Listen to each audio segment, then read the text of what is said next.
A very good evening to you all. Welcome to the 30th webinar of the webinar series organized by the Jaffna Science Association.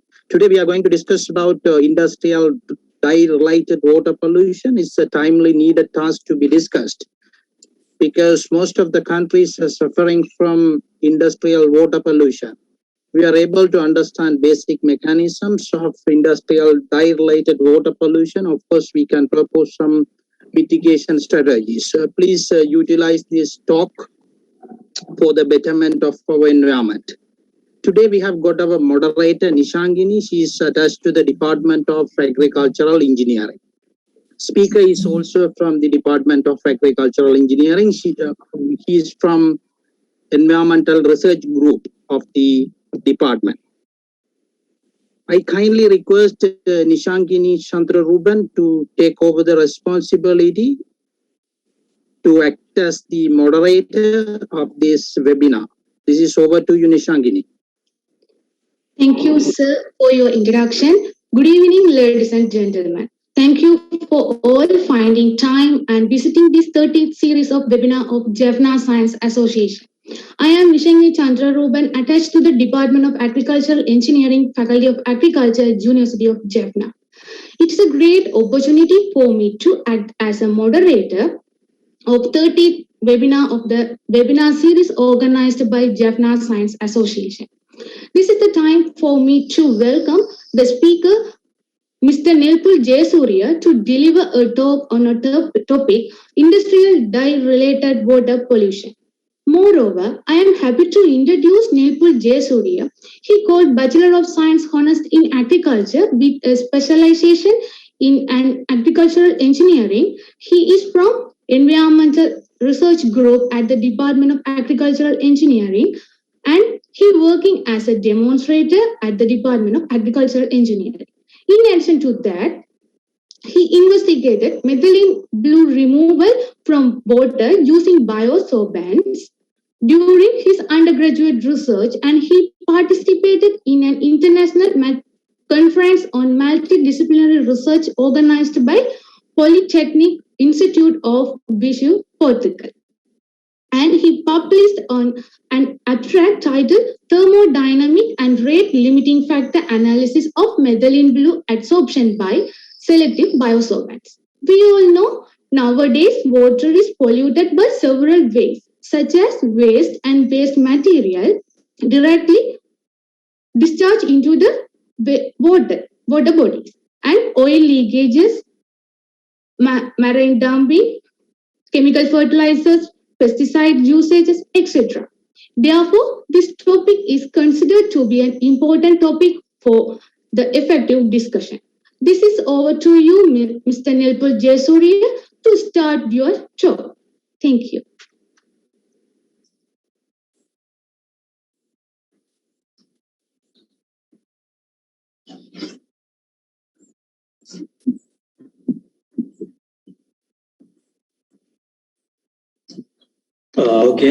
Good evening, everyone, and thank you very much, Nishangini, for your nice introduction. So let's start talking about the industrial dye-related water pollution. So I will share the screen.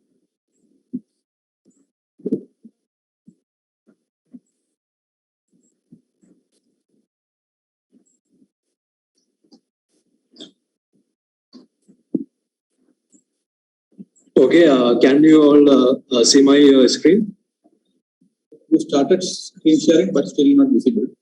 Okay.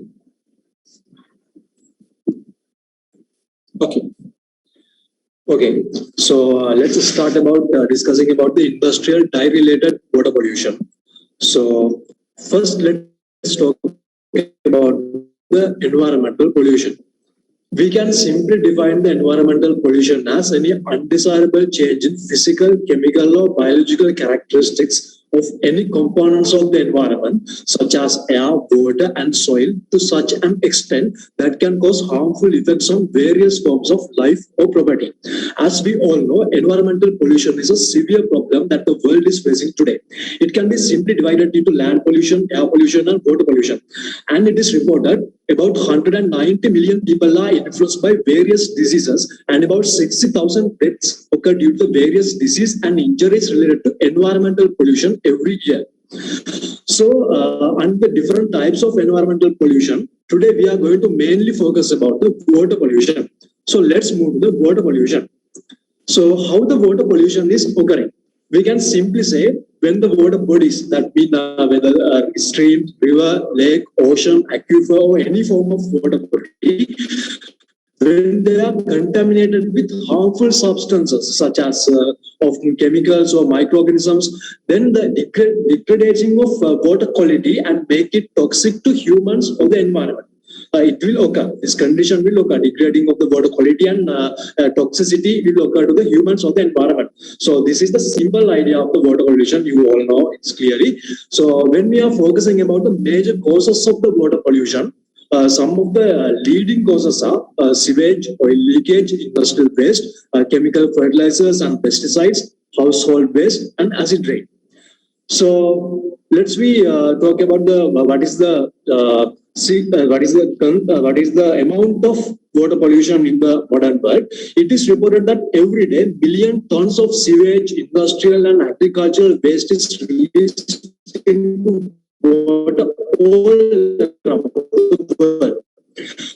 And not only that, infectious waterborne diseases are the #1 killer of young, and moreover, more people die from contaminated water every year than from the war and other forms of violence. So these informations are giving us an idea how serious the problem is at the moment. So we are talking about the water pollution. As I already mentioned, industrial waste is playing a major role in the causes of the water pollution. So today we are going to take one of the industrial waste which is severely causing some harmful impacts on the environment, that is industrial dyes. So let's talk about the industrial dyes. So what are the industrial dyes? So we can simply say these are the natural or artificial coloring agents that used to produce colors in different industries, such as paper, cosmetic, plastic, leather, textile, printing, ceramic, and food, washing gels, and glass day-to-day life. We are actually spending, we can say, a very colorful life. We are wearing colorful clothes and we are using very colorful stuffs. So if you think for a moment, you can realize how much of products are we using that are given colors by using vast amount of industrial dyes. So then you can have an idea the quantity they are producing annually for the industries for producing these sort of stuffs which we are using for our day-to-day life. So actually they are producing large amount of industrial dyes, and some amount of these dye containing effluents are unfortunately releasing into the environment, causing some of the harmful impacts. It's okay, let's talk about that later. So industrial dyes. So we can divide the industrial dyes into two major categories, as natural dyes and artificial or the synthetic dyes. So first we will focus about the natural dyes.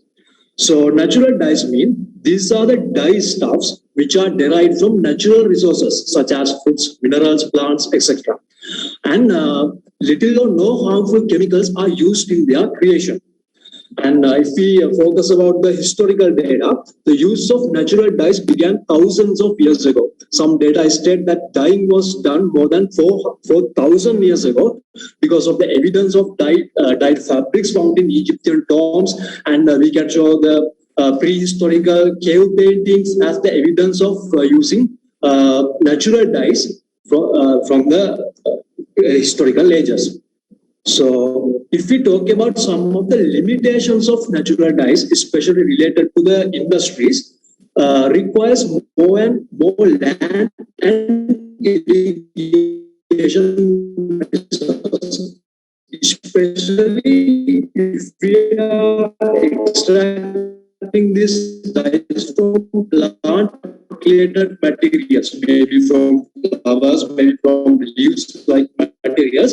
We have to grow the plants, we have to manage them properly. So it is not an easy process. So it costs, which makes them expensive.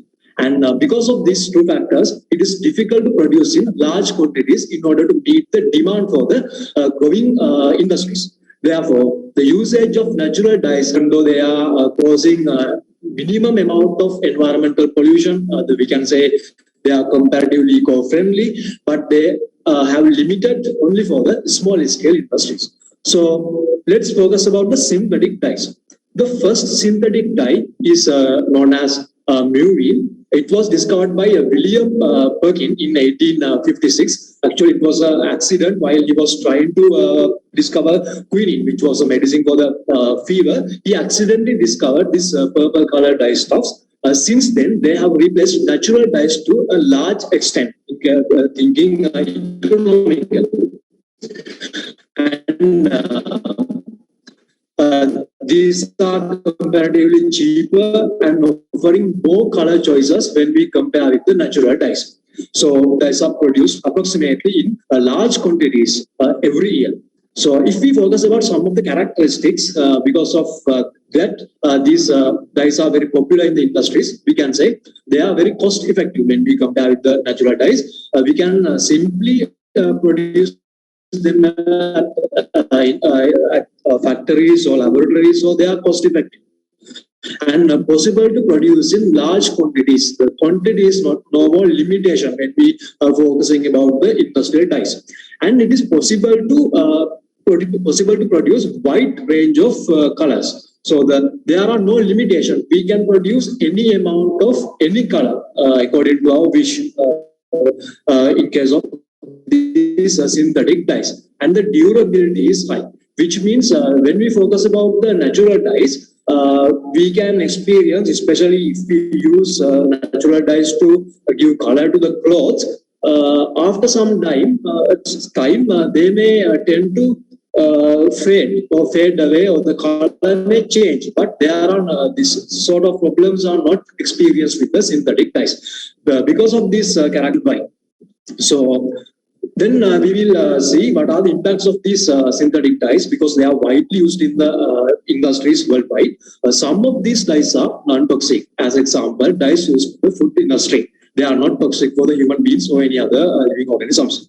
And but some dyes are toxic. Examples: some dyes used in the paint industry, some dyes used for the wall painting and painting of the vehicles. They are containing some amount of toxic materials. So let's see how these dyes are causing the problems in the environment. And here we can compare natural dyes versus synthetic dyes. So as we have already discussed, most of the natural dyes are not toxic. And on the other hand, if we focus about the synthetic dyes, they are made from the chemical compounds that contain elements such as lead, mercury, copper, toluene, benzene, and chromium, which are well known for their harmful impacts when they are released into the environment. Therefore, we can simply say the natural dyes are having smaller footprints. That means their impacts on the environment is minimum, or we don't need to consider about it. But unfortunately, they are not economical or a sustainable source on a large manufacturing scale.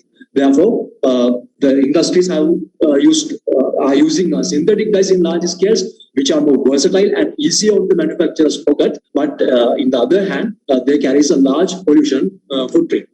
So let's see how the dye-related water pollution occurs. So most dye-using industries are releasing their industrial effluents directly into the environment, which contain considerable amount of dye stuffs that remain after the coloration process. So as you can see in these pictures, some industries are directly releasing their dye-contained effluents into the environment without any pre-treatments. So then what will happen when this untreated or partially treated industrial dye-contained effluents finally ended up in the aquatic environments, as water is the ultimate sink for many types of pollutants. So it is saying that dye-related contaminants can cause mutagenic and carcinogenic impacts. Of course, there are some more impacts, but it is mainly reported about some mutagenic and carcinogenic effects for the humans and for some animals, like aquatic organisms, as well as on humans, as I mentioned. by contaminating drinking water sources, because once these contaminants are released into the environment, ultimately they will be mixed with the drinking water. So if a person, if animal is consuming this polluted water, definitely some adverse health conditions will be experienced.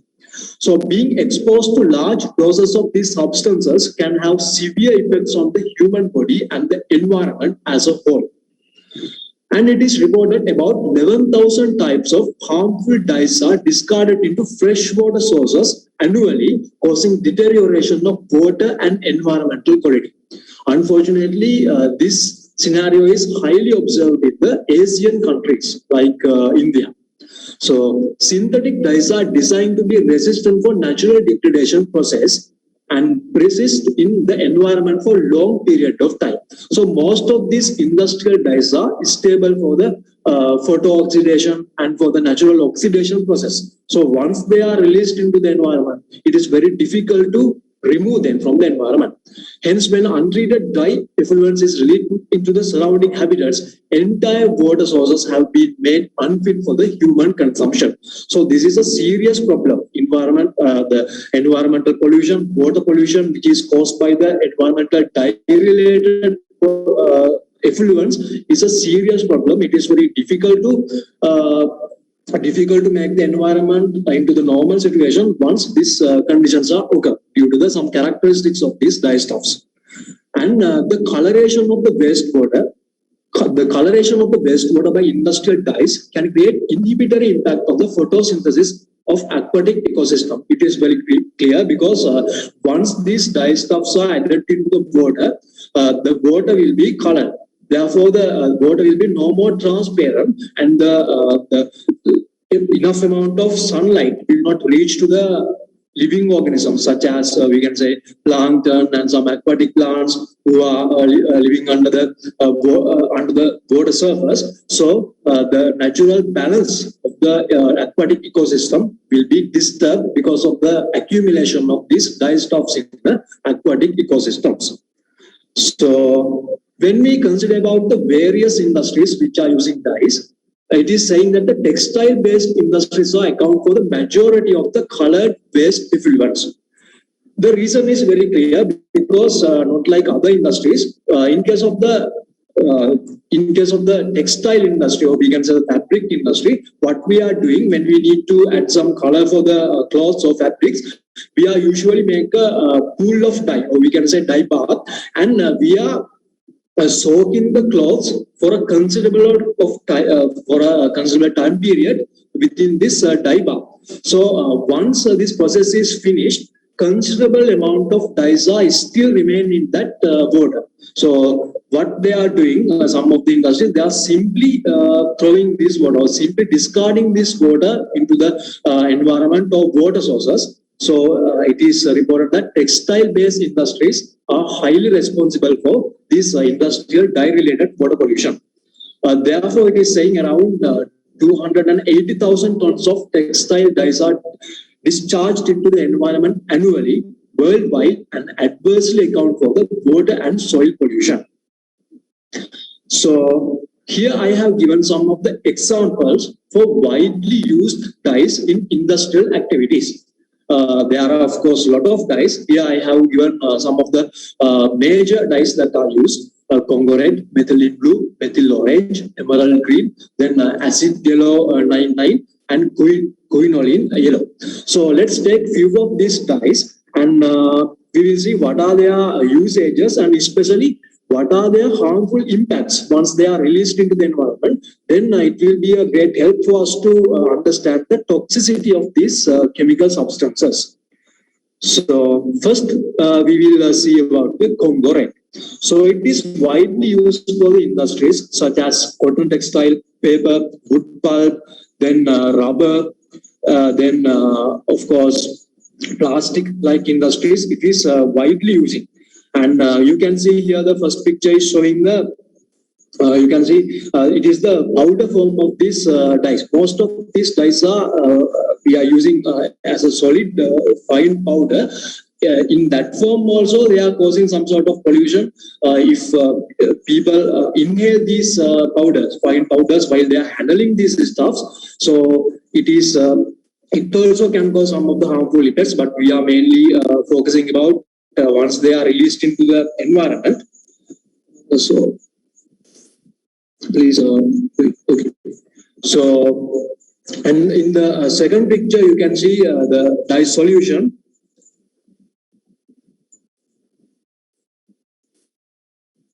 Please wait.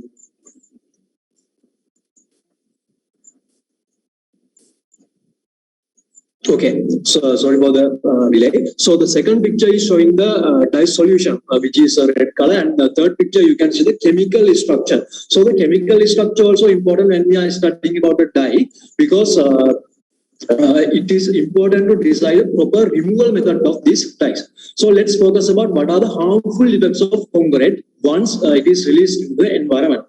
It is reported that the metabolized product of the conglomerate, which is called as benzene, is a carcinogenic and mutagenic product.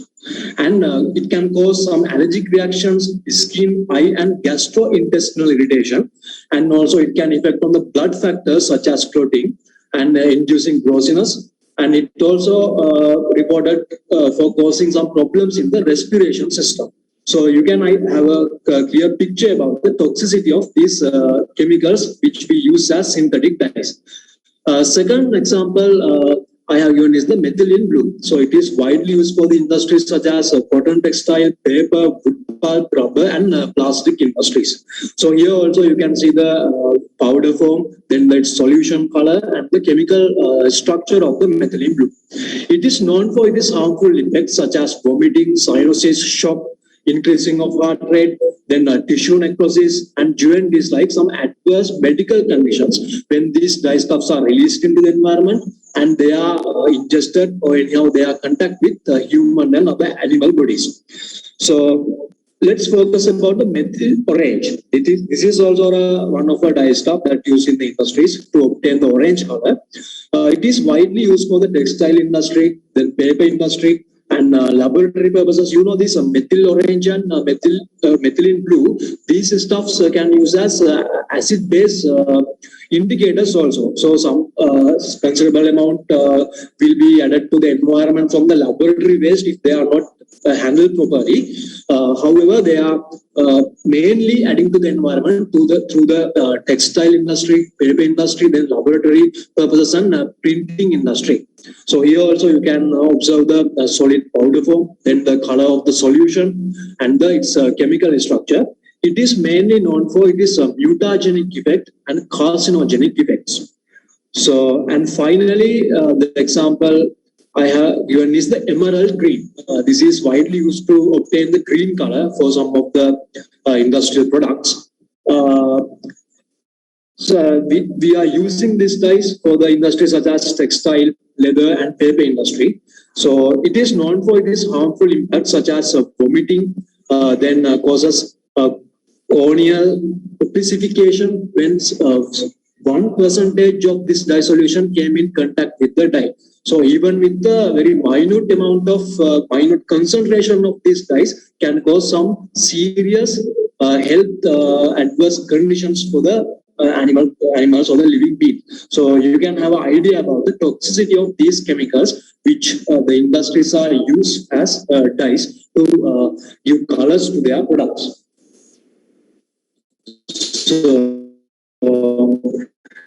let's focus about possible pollution mitigation techniques in dyeing industries. So we are that means we are trying how to reduce the amount of dyes or the dye containing effluents adding into the environment. So that means the prevention of adding these dyes. What are the steps? What are the things we can follow to prevent the addition of these dyes into the environment through the industrial activities? The first thing is purchasing policy for raw materials. So industry should well aware about the toxicity level of their dyes, so, and they should well aware about what are the rules and regulations about the using of these dyes, because some of the dyes are banned in some countries. I have given here some of the examples which are banned in Sri Lanka for the some industries. So they should not purchase these banned materials. Mostly they are not available to purchase also, and they should try to select the minimum toxic materials among the available materials if they have choices. So they should think when purchasing the raw materials, they should try to obtain the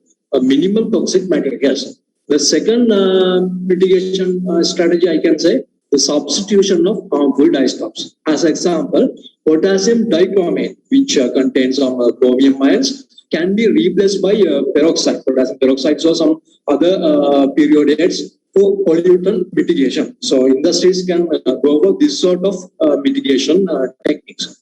And reuse of dye baths. It is mainly for the textile industries. As I have already mentioned, they are using dye baths or dye pools to soak the fabrics or the clothes. So they should try to reuse these dye baths as much as possible. They should not simply discard or release them into the environment, because it is very difficult to treat once they are released into the environment. And minimizing machine cleaning, which means, as example, if the industry is using a few machines, it is better if they can use one machine for one color line, because if the same machine is using for different colors, they have to frequently clean these machines once after the usage of one color. Therefore, high amount of waste water will be generated through this washing or the cleaning processes. Therefore, it is advised to minimizing the machine cleaning in order to reduce the generation of these dye-related contaminants. Okay. Then previously I have discussed about how to prevent or how to reduce the addition of these dyes into the environment. But once they are added to the environment, we can't ignore them. We have to, once these dyes are added in the wastewater, because they are next going to released into the environment. So what we can do is, what the industries are advised to do is, they can remove these dye stuffs from the aqueous solutions of their waste water. For that, there are a number of possible dye removal methods. Here I have listed out some of the widely used methods, such as distillation, biodegradation, and photochemical degradation. Actually, it is not possible for some of the dye stuffs which are stable for these degradations, but for others which are not, we can use. And solvent extraction, membrane separation, nano or microfiltration, and adsorption. So among these dye removal methods, I can say the adsorption is getting popular recently because of it is comparatively cheap and a simple method for the dye removal, because most of the countries are advised, and they are putting some rules and regulation for the industries that they should treat their wastewater which contain their industrial, which contain their dyes effluents. They should treat and reduce the availability of these toxic compounds before releasing into the environment. Therefore, the industries are seeking for some of the cost-effective and efficient methods for the removal of these dye stuffs. So, when we focus about the adsorption as a dye removal method from the industrial wastewater, I can say, as I already told, it is getting popular because it is cheap and comparatively a simple method. The simple principle of the adsorption is we are using some stuffs or some materials known as adsorbents, which have the ability to attract the toxic dyes, these industrial dyes, onto their surface, which are also known as adsorbate. So this is the basic principle of the adsorption. It is a surface-related process. So in this process, the removal of dyes from the wastewater, the activated carbon is a very effective and widely used adsorbent, but its cost of production is high. So because of the industries are mainly focusing about their cost and profit, so actually it is not highly recommended to use this, even it is a very effective adsorbent. It is not economically makes sense of using this sort of high cost materials as the adsorbents. Therefore, in nowadays, as a trend, I can say, biosorbents are getting popular as alternative adsorbent for the activated carbon, which are comparatively cheap and easy to produce. So what are the biosorbents? Biosorbents mean some biologically available materials, natural materials, some plant stuffs or animal stuffs, which have the ability to act as an adsorbent in order to absorb these toxic dyes from the industrial wastewater. So it is a cost-effective method and it is a cheap method rather than using these high-cost charcoal or the activated carbon. So when we are focusing about the biosorbents, I can give you some examples such as sugarcane bagasse, then fruit peels, example banana, pomegranate, passion fruit, watermelon, etc. Then peanut shell. Peanut shell also had been used for some of the researchers, and paddy husk, animal bones, eggshells, plant leaves, palmyra sprout casing, plant fibers. Likewise, there are many possible materials which are naturally available, and we can use we can test them as the biosorbents. And here the palmyra sprout casing, I had used this one for my undergraduate research in order to remove the methylene blue toxic dye from the industrial wastewater, and it give very well it give nice results. So likewise, these things can tested for their removal ability of different dyes. So it is cost effective for the industries because most of these biosorbents we can select some materials which are agricultural waste material or end products of some of other agricultural processes. So if they are having a considerable amount of dye removal ability, we can recommend these materials for the industries as a cost effective method of removing dyes. So let's talk about what are the factors need to consider for selecting an adsorbent for dye removal. If we are going to recommend the recommend an adsorbent for the dye removal process, what are the things we have to consider while selecting? First thing I can say, the availability, because we are going to recommend these materials for the industries. Therefore, large quantities should be readily available. Therefore, the availability we have to consider, and the cost. Because industries are mainly focusing about their cost and profit. Therefore, the cost of production or the cost of purchasing, it should be very less. Otherwise, there is no meaning of using high cost materials for the wastewater treatment and other usages, which means if these biosorbents are having some more economical value rather than using for the adsorbents, of course, then also no point of using as adsorbents. Then they should use for their maximum benefit. Therefore, we have to focus about other usages as well. And the presence of water-soluble materials. So this is an important factor because these are biological materials. So there is a high chance of presencing some of the water-soluble chemicals, water-soluble materials in these biosorbents, which we are going to use as adsorbents for the removal of dye. So if there are a considerable amount of these, I can say these water-soluble materials, they also will be soluble in the water, and they also will cause some amount of water pollution in another aspect. Therefore, we have to check about the presence or the absence of water-soluble materials and how they will affect for the water quality likewise. And the presence of cellulose, lignin-like compounds, because some of these compounds have the ability to attack some of the dye molecules. It depends from dye to dye, but it is reported that some dyes tend to attached very well with cellulose lignin-like compounds. So we have to consider about these sort of factors also. And finally, the characteristics, which mean as adsorption is a surface-related process.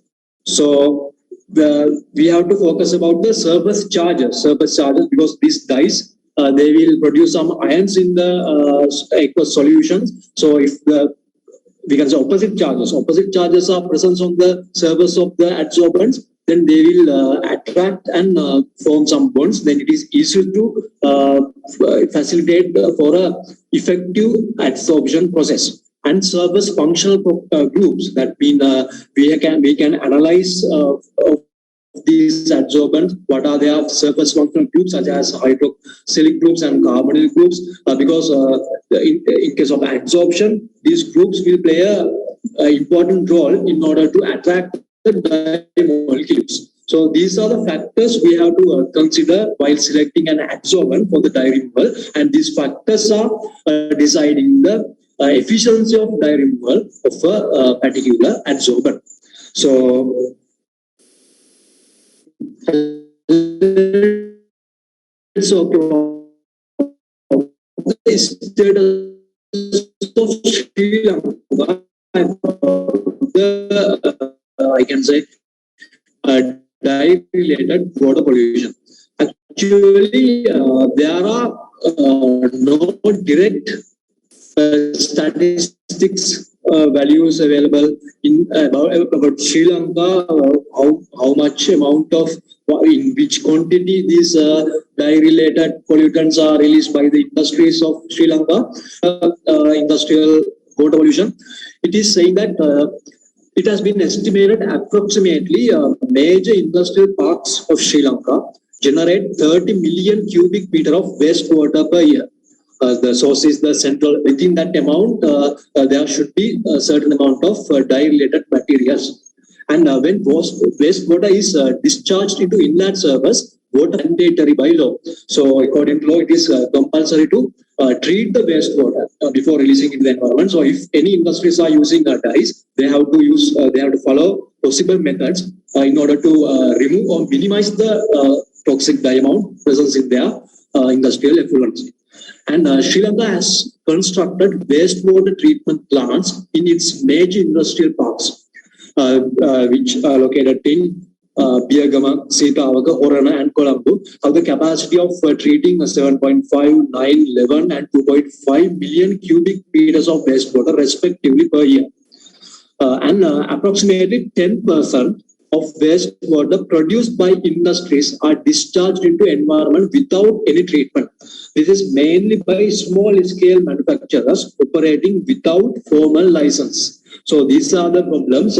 Certain amount of these dye-related or industrial waste-related effluents are releasing by the industries, small-scale industries, which haven't got a formal license or which haven't registered properly.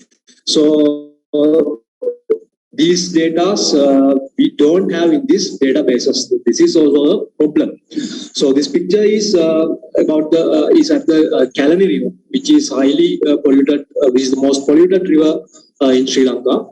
So so we can say in Sri Lanka there are some research activities that performed in order to find solutions for some of these problems related to dye-related effluents. As example, in the University of Jayawardenepura, they have performed a research in the title of a method to treat textile dye-contained wastewater effluents using natural soils, microbial consortium, and aquatic floating plant.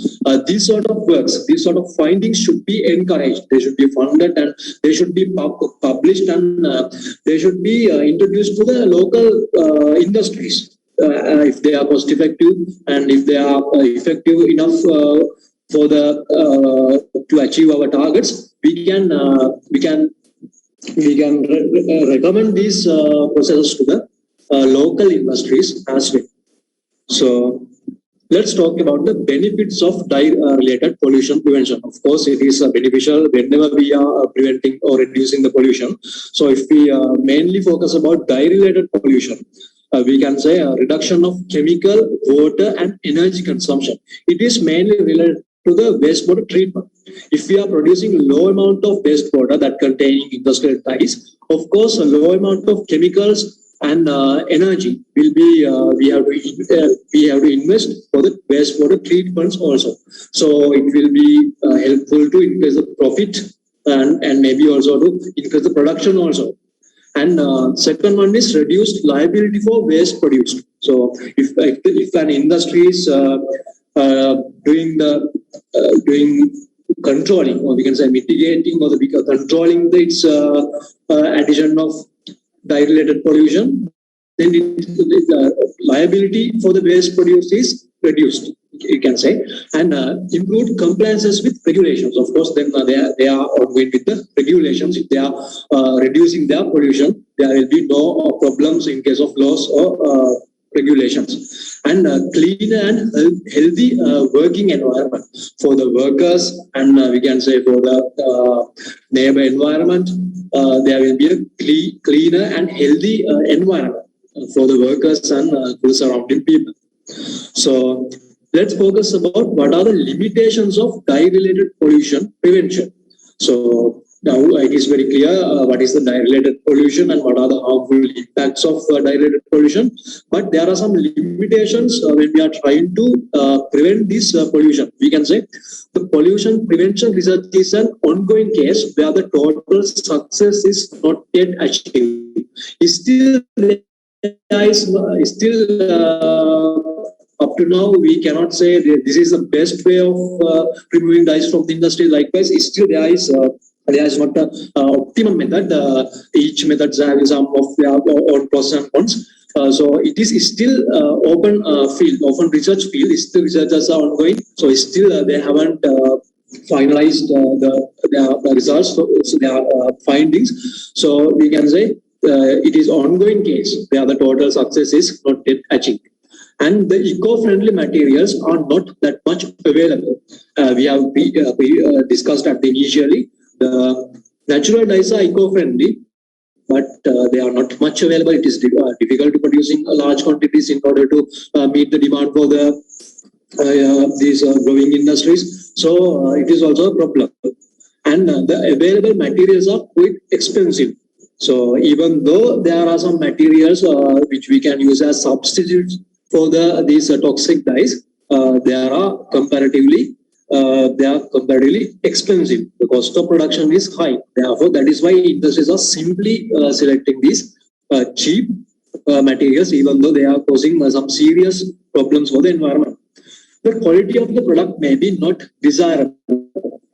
Yeah, so we have discussed already the synthetic dyes. They are having all the positive characteristics for the industrial products. They are giving good quality products, but if we are using some low toxicity, some low toxic compounds instead of them, it is difficult to achieve the same quality that we have when we using these toxic synthetic dyes. And proper awareness increase among the people is a hard task. It is true that most of people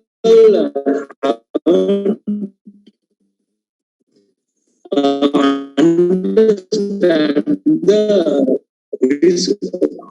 the real, we can say real amount of haven't understood yet. So it is important to aware the people also. That is also a limitation of dye-related pollution prevention. So, however, we can say it is a good news that there are efforts to not only work on more environmental friendly dyes, but how the dye influence is dealing with also, and a move that we hope will start to fix the current water pollution issues. So in this presentation, I have covered about what are the dyes we are using for the industries, and what are the major types of dyes. We can say synthetic dyes and natural dyes, and why industries are using high amount of synthetic dyes rather than the natural dyes, and what are their harmful impacts on the environment as well as on human beings and other living beings. What are their impacts, and what are the possible mitigation strategies, and what are the possible dye removal methods from the industrial wastewater, this sort of scenarios. So thank you very much. If you have any questions, this time. Thank you, Nirmal Jayasuriya. It is very important and interesting presentation. He discussed about type of environmental pollution. Then he mainly focused on industrial dye. What are the type of dyes, and what are the adverse effect of releasing dyes wastewater directly into the environment? and what are the ways or method to remove the dye from wastewater. Likewise, he discussed under this topic. Now it is open for discussion. Audience, you can ask question if you have any doubts or any other clarification related to this topic.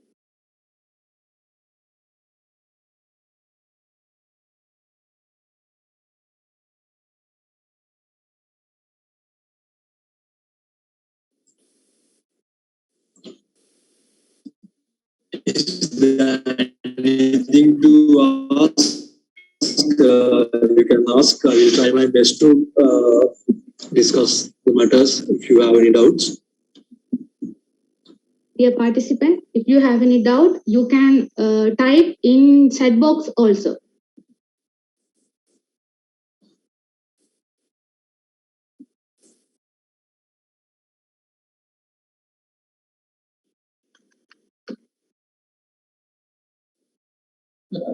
Thank you, Dr. Anurpur, for your excellent presentation. I have a question, but what about the environmental pollution by this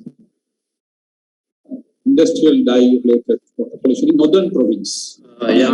Actually, as I already mentioned, there are not direct data related to the dye-related water pollution. But if we think, we can see there are a large amount of industries located in the northern province, and in the future also there will be more and more industries because of the land availability and the labor availability, like favorable factors. And here in the Kilnochi, there is the mass industry also. They are producing some fabric related products, so definitely there should be some amount of pollution. I'm not sure in I cannot give in the figures, in numbers, in which quantity, but surely there should be, because there are considerable amount of industries in the northern province, and as we have discussed, considerable amount of industries are using dyes in order to give colors for their products. So I'm quite sure there is a dye-related pollution in the northern region also, but unfortunately we are not having any data related to that. So it is actually it is a need. We have to do some surveys on these industries, and we have to check what are the methods they are, how they are discarding their waste materials, whether they are following these treating methods or not, because these data are not available. So it is a need that we have to collect this data, then only we can recommend, we can strict the regulations or other things. Sure, Dr. Actually, yeah, we don't have the industrial one, but I have observed the fishermen, they used to coloring their nets. They use this. I think there are a lot of small scale or home-based or house-based small scales. They have doing this kind of dye-related activity. Important point we have to note about. So what can we do? So in our region for detecting this kind of pollution, and what can we do? So I have observed a lot of small scale, but it's not documented. And again, as you mentioned, I'm quite sure there should be, because considerable amount of production is happening in this north region. There should be considerable amount of dye-related pollution, as you have mentioned. Unfortunately, we are not having statistical data. Yeah. In addition to that, the awareness also, I don't know how much the people, you mentioned that the awareness among the public about this hazardous of this water pollution due to the industrial dyes. So that is also, I think, very low. So we can only see by the health impacts. So how much they are getting this carcinogen or malignancies or something. So it's a very important needed field in our area, I think, for this industrial dye-related water pollutions. Okay, thank you very much.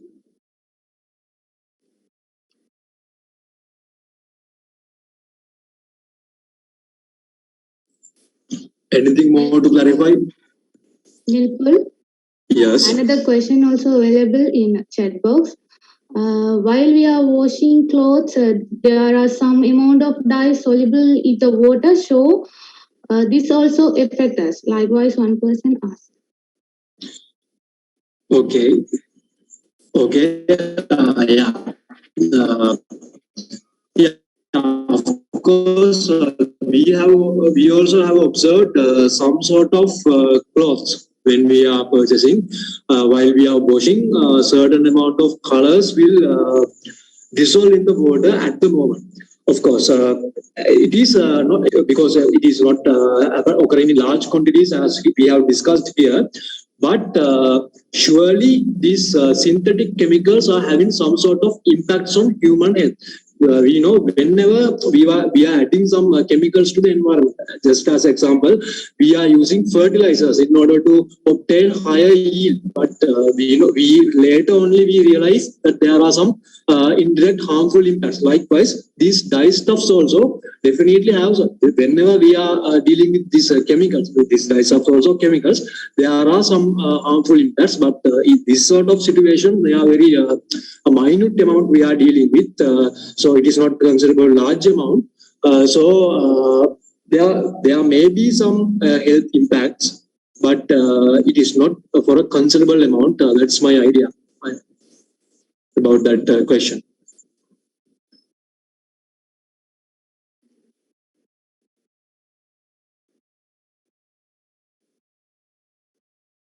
Any other question? Any other clarification related to this topic?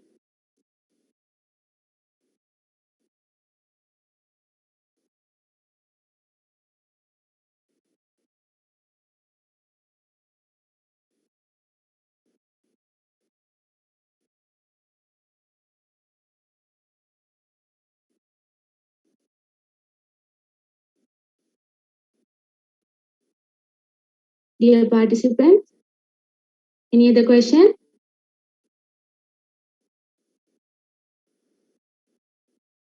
So I hope in absence of question, this session hand over to Dr. Dinesh Kunchi. Thank you. Thank you so much, Shankini. It's a really pleasure to pay the vote of thanks on behalf of Jaffna Science Association. So we are very thankful to the speaker, Nipul Jayasuriya,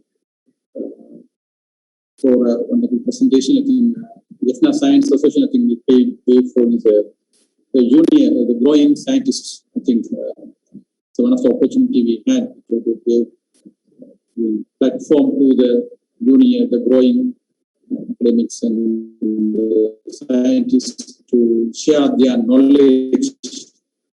So it's very important to share in front of the already available people.